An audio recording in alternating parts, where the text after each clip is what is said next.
Hello everybody and welcome back to another video here on the channel. Today I'm going to be running through 5 of the better park scooters on the market today. So sit back, relax and enjoy. This is going to be a very informative video showcasing you what you might not think of the top 5 best scooters, but in terms of price point, performance, color option, and size option. These are my top 5 picks for park scootering in 2022. But behind closed doors, I'm a fool for your love.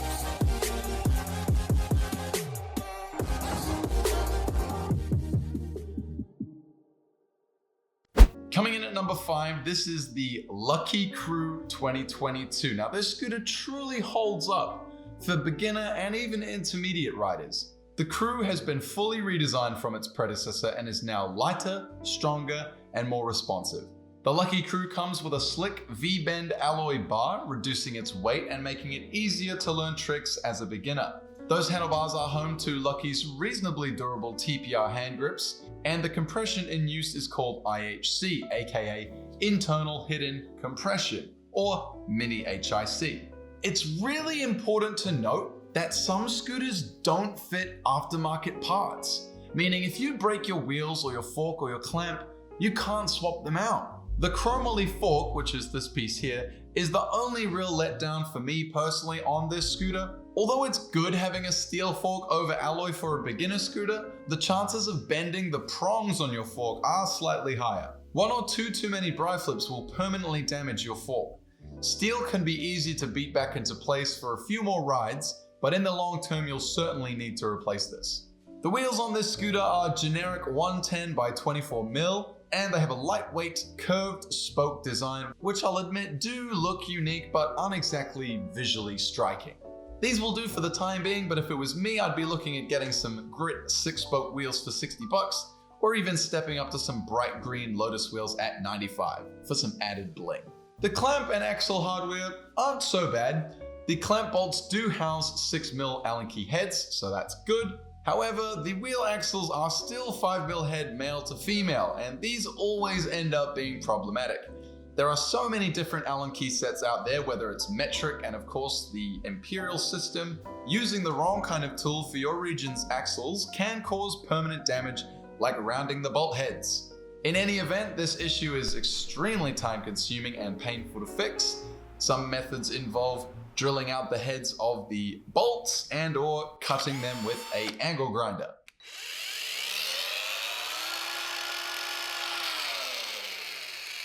For the sake of the rest of the parts on your scooter, you never want to be using the angle grinder. Thankfully, there is a cheap and simple solution that fixes this issue head on, spending a measly $14 on far superior high tensile steel axles.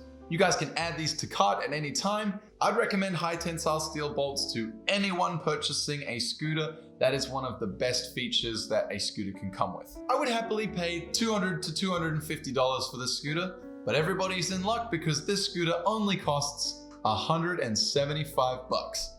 So in the end, everyone gets a bargain. We do only currently have the one color, but at this price, it's really hard to say no. The next scooter on our list is the Root Industries Type R. This scooter is the baby brother to the ever so popular model, the Invictus. The Invictus does have some added swagger with Root's signature honeycomb weight reduction throughout the wheels and deck. That reduction does make a slight dent against the Type R, but only by about 300 grams. The same as 2 chicken breasts or a loaf of bread. The Type R comes in a multitude of flashy colors such as gold, jet black, blue splatter, and pink splatter. There is also a junior model for $20 less, so if your kids are about 4 to 6 years old, this will be perfect for them. My personal favorite would have to be the jet black colorway. Perhaps I'd replace the black grips with red and add a set of red Envy 5-spoke wheels to really bring it to life. That way I'll look different to all my mates out of the park who maybe have the same scooter. But that's just me. Like the Lucky and almost every other park performance scooter, the Type R is fitted with 550mm alloy gusset bars, laser etched with the Root logo, and finished it with matte powder coat. And it almost comes in $100 less than the Invictus model we've been discussing. you can really get some deals here. I think this scooter trumps the Invictus too. The handlebar, clamp, hardware, hand grips, headset and grip tape are all identical to the higher model, so why not save money and spend it on replacement parts? You could get a Type R, spare grips, spare grip tape, and spare wheels for the same price as the entire Invictus complete. Just a thought, I also really like the slimline fork on this model rather than the Invictus. I just thought I would mention that before we move on. This right here is the Grit Elite. Now, Grit really cops the flack for I don't really know what reason. The fact of the matter is, Grit and Crisp are some of the longest serving scooter manufacturers in the world, which means they know how to do one thing very, very, very, very well. And that is building a quality and reliable scooter. The Grit Elite has probably the most innovative, most unique, and eye-catching design on this lineup. Their signature battle bar is fitted with some out-the-gate colorways like green marble, purple laser, satin black, blue laser, blue marble, the list goes on. If you've been riding scooters for a while, then you should know that alloy bars tend to break around the welding area. And the battle bar has many design features in play that do their best to prolong the lifespan of these types of handlebars, such as added thickness around said weak area and the trippy square shape of the upright. The deck has now been updated with high quality nylon deck plugs at the rear, keeping your already fitted high tensile steel axles safe and tucked in. No need for a socket set. The auto lock feature allows you to remove, replace, and tighten your wheels with just a simple 6mm Allen key.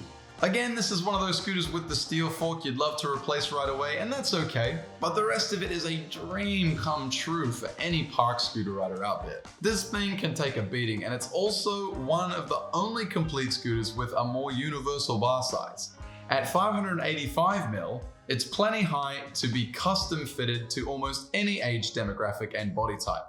And if it's not tall enough, you're in luck, because there's a Grit XL for only $4 more, and that one there features a 610mm bar. The price is too Mickey. And remember, this scooter is fully compatible with all aftermarket replacement parts. At $275, you can't go wrong with this thing. Oh, look at that. Lunchtime. Now, I know what you're thinking. You're thinking, Scooter Rad, why is the Prodigy not on the list yet? Why is it not on the list at all? Spoiler, that thing doesn't even deserve to be on this list. Why? Because it's old news. 10 people at least at your school have a Prodigy, and they're all riding back and forth to and fro, doing their little jumps and whatnot. Sure, the Envy Prodigy comes in some wicked colors, but there's at least 10 people at your school who already ride this scooter. This is 2022. The actual number 2 pick on this list is the Grit Invader. Scooter Brad. Scooter Brad, are you serious? Are you serious? This model has got to be Grit's best scooter to date. The wheels are wider, tougher. The fork is insanely cool. Look at this fork design. I'm in love. A foot jam nook. It fits 24s, 28s, and 30s. The whole thing is presented with the lowest of low-key accents of gold in the wheels and graphics. It just has this aesthetic about it that just, I don't know, it's really getting me going. We already talked about the battle bars and their additional strength features compared with conventional alloy handlebars. So that's yet another point in this scooter's column. The grip tape might be a visual letdown to you because it's not cut from end to end, but they were good enough to at least leave an expose tab that reveals your brake bolts. The deck ends are fully alloy on this model and still hold auto lock for your axles. Did I mention the fork design? Oh, I did? Can we just enjoy it for a couple more seconds? Just, Oh, the price?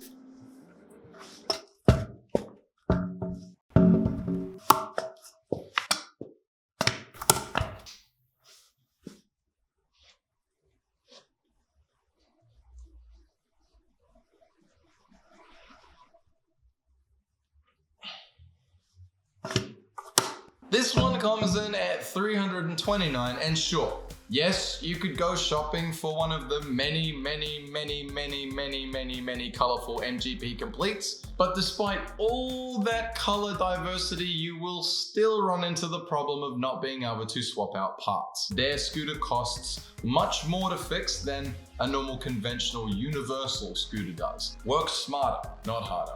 Finally, at the top spot. Now, it's tough to make this call because there are many reasons why something rider-owned like the Ethic Erewhon Complete should be at the #1 spot. However, the Ethic Erewhon uses significantly outdated compression. It's called ICS. This compression system makes you remove the front wheel and keep hold of a very long, specific Allen key set.